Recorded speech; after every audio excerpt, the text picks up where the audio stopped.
আসসালামু আলাইকুম, কেমন আছেন সবাই? আশা করি ভালো আছেন। শামিমাস কিচেনে আপনাদের সকলকে স্বাগতম।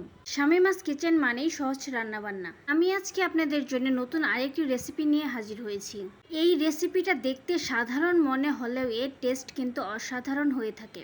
এই পাকা আমের সিজনে তো এই রেসিপিটা বেস্ট। আপনার ঘরে যদি মাত্র কয়েকটা পাকা আম থাকে তাহলেই কিন্তু এই অসম্ভব মজার রেসিপিটা আপনিও তৈরি করে ফেলতে পারবেন। এই রেসিপিটা তৈরি করা কিন্তু খুবই সহজ, মাত্র হাতে গোনা কয়েকটা উপকরণ লাগে এই রেসিপিটি তৈরি করতে। তবে চলেন কিভাবে রেসিপিটি তৈরি করলাম সেইটা দেখে আসি। রেসিপিটি তৈরি করতে প্রথমেই এখানে আমার লাগছে পাকা আম। আমি এখানে 4টার মতো পাকা আম নিয়েছি। আমগুলোকে ভালোভাবে ধুয়ে পরিষ্কার করে নিয়েছি। আপনারা আপনাদের পরিমাণ অনুযায়ী আম নেবেন। এখন একটা ছুরির সাহায্যে আমগুলো থেকে আমের খোসাটা ভালোভাবে ছাড়িয়ে নিব। আম নির্বাচনের সময় অবশ্যই খেয়াল রাখবেন আমগুলো যেন মিষ্টি হয়। আমটা মিষ্টি হলে কিন্তু পরে চিনির পরিমাণটা একদমই কম লাগে। সবগুলো আমের এখানে আমার খোসা ছাড়ানো হয়ে গেছে। এখন আমগুলোকে আমি কেটে নিব। আমটা এখানে না কাটলেও হয়, আপনারা এখানে আমটাকে আস্তেও সিদ্ধ করতে পারবেন, তবে কেটে দিলে সুবিধা, তাড়াতাড়ি সিদ্ধটা হয়ে যায়। সবগুলো আম আমার কাটা হয়ে গেছে। এখন এই আমগুলোকে আমি সিদ্ধ করে নিব। আমগুলো সিদ্ধ করার জন্য চুলায় একটা কড়াই বসিয়ে দিয়েছি। এখন এতে আমি পরিমাণ মতো পানি দিয়ে দিব। খুব বেশি পানি এখানে লাগবে না, কারণ পাকা আম সিদ্ধ হতে বেশি পানির দরকার নেই।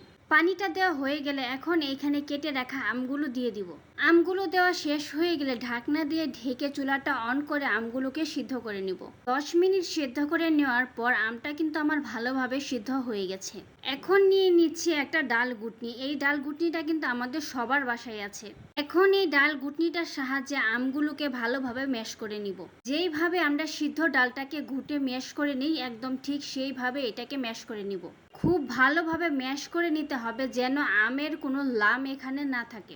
আমটা আমার ভালোভাবে ম্যাশ করা হয়ে গেছে। এখন এইখানে কিছু ইনগ্রিডিয়েন্টস আমি অ্যাড করব। খুবই সামান্য পরিমাণ লবণ, 1 চা চামচ রসুন বাটা, 1 চা চামচ আদা বাটা, কালারটাকে এত সুন্দর করার জন্য 1/4 চা চামচ হলুদের গুঁড়া, 1/2 চা চামচ জিরার গুঁড়া দিয়ে ভালোভাবে নেড়েচেড়ে মিশিয়ে নেব। আমি যেগুলো উপকরণ এখানে অ্যাড করলাম অবশ্যই এইগুলো আপনারা এখানে অ্যাড করবেন, তাহলে কিন্তু এর অরিজিনাল টেস্টটা আপনারা পাবেন। এখন এইখানে দিয়ে দিচ্ছি খুবই সামান্য পরিমাণ চিনি। মিষ্টিটা আপনারা আপনাদের পছন্দ অনুযায়ী টেস্ট করে দিবেন। আমার আমগুলো খুব বেশি মিষ্টি ছিল, তাই এখানে বেশি চিনি আমার লাগেনি। এখন আবারও ভালোভাবে নেড়েচেড়ে মিশিয়ে নেব। মিশিয়ে নিয়ে এই আমটাকে আরও কিছুক্ষণ সময় জাল করে ঘন করে নিতে হবে। আরও কিছুক্ষণ সময় জাল করে নেওয়ার পর আমটা কিন্তু আমার একদমই ঘন হয়ে এসেছে। আমি যেই রকম কনসিস্টেন্সিতে আনতে চেয়েছি আমটা ঠিক সেই রকমই হয়েছে। এখন এই আমটাকে আমি তেলে বা বাগার দিয়ে দিব। আমটাকে তেলে দেওয়ার জন্য প্রথমে চুলায় একটা কড়াই বসিয়ে দিয়েছি। কড়াইটা গরম হয়ে আসলে এখানে পরিমাণ মতো তেল আমি দিয়ে দিব। তেলটা গরম হয়ে আসার পর এখানে আমি দিয়ে দিচ্ছি রসুন কুচি এবং 2টা তেজপাতা। রসুনটাকে নেড়েচেড়ে হালকা ব্রাউন কালার করে ভেজে নেব। যখন কালারটা চলে আসবে তখন এইখানে দিয়ে দিচ্ছি খুবই সামান্য পরিমাণ জিরা, 2টা এলাচ, 2 টুকরা দারচিনি এবং 5 ফোড়ন দিয়ে ভালোভাবে নেড়েচেড়ে মিশিয়ে নিয়েছি। রসুনটা কিন্তু আমার একদমই গোল্ডেন ব্রাউন কালার হয়ে এসেছে, মানে আমার বাগারটা একদম রেডি। এখন এইটাকে আমের ভিতর ঢেলে দিব।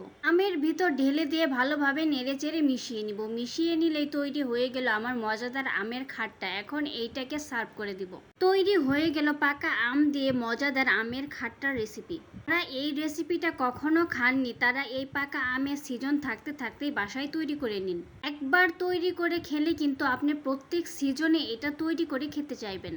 কে কে এইটা খেয়েছেন কমেন্টে জানাবেন এবং কার কার অঞ্চলে এটা কি নামে পরিচিত সেটাও জানাবেন। এইটা ভাত দিয়ে খাওয়া যায়, আবার কিন্তু শুধু শুধুও খাওয়া যায়। দেখতে যেমন লোভনীয়, খেতেও কিন্তু অসম্ভব মজার। ভিডিওটি সম্পূর্ণ দেখার জন্য ধন্যবাদ। ভিডিওটি যদি ভালো লেগে থাকে লাইক কমেন্ট শেয়ার দিয়ে পাশে থাকবেন। নতুন নতুন ভিডিও সবার আগে পেতে ফেসবুক পেজটি ফলো দিয়ে রাখেন। যদি ইউটিউব চ্যানেল থেকে দেখে থাকেন তাহলে চ্যানেলটি সাবস্ক্রাইব করে পাশে থাকা বেল আইকনটি অন করে দিন। ধন্যবাদ।